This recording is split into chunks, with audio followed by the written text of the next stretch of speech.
बहुत समय पहले की बात है। माधवपुर नामक गांव में एक गरीब किसान अपनी बूढ़ी अम्मा के साथ रहा करता था। उसके पास एक छोटी सी जमीन थी जो कि बंजर हो चुकी थी। फिर भी वह दिन रात उस पर मेहनत करता था। मोहन बहुत ही मेहनती और ईमानदार था। वह एक आत्मविश्वास से भरा हुआ व्यक्ति था जिसे ना हालातों से डर लगता था ना ही लोगों की बातों से।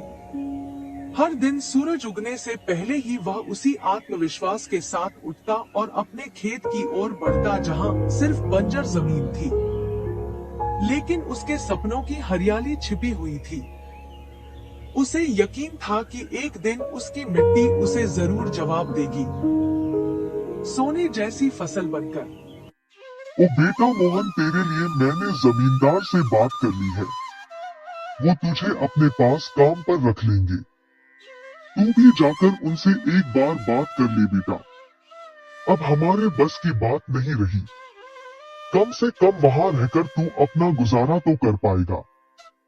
मुझे तेरा बहुत ख्याल है मोहन, इसलिए यह कदम उठाया। जाकर बात कर ले, सब ठीक हो जाएगा।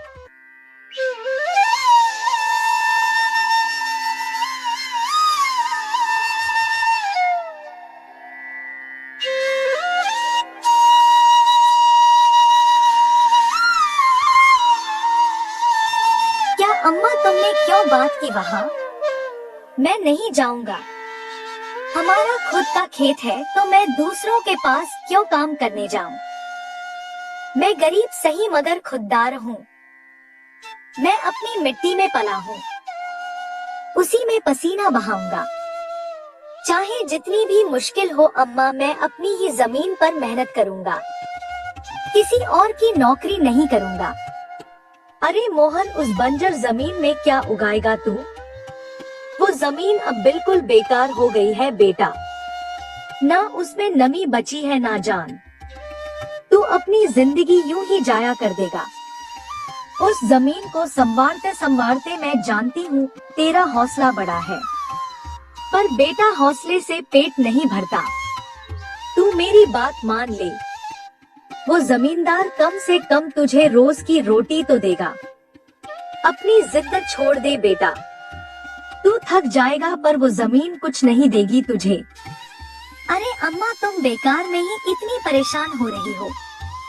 देखना, एक दिन मैं उसी जमीन से सोना निकालूंगा। यह जमीन ही हमारी सबसे बड़ी ताकत बनेगी।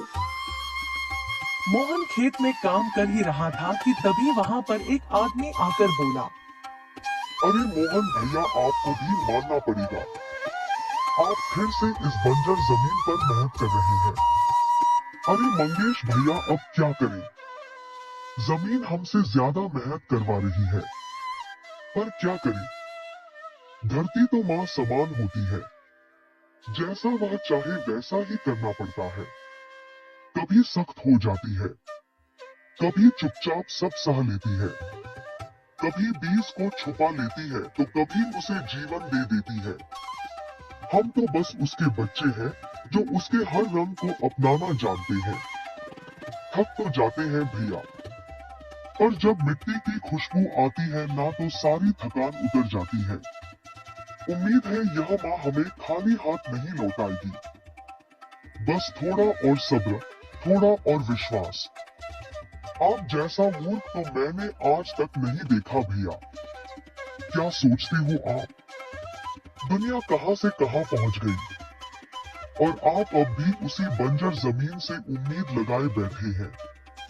मोहन के पास उस आदमी की बातों का कोई जवाब नहीं था। वह वहां से अपने घर चला जाता है।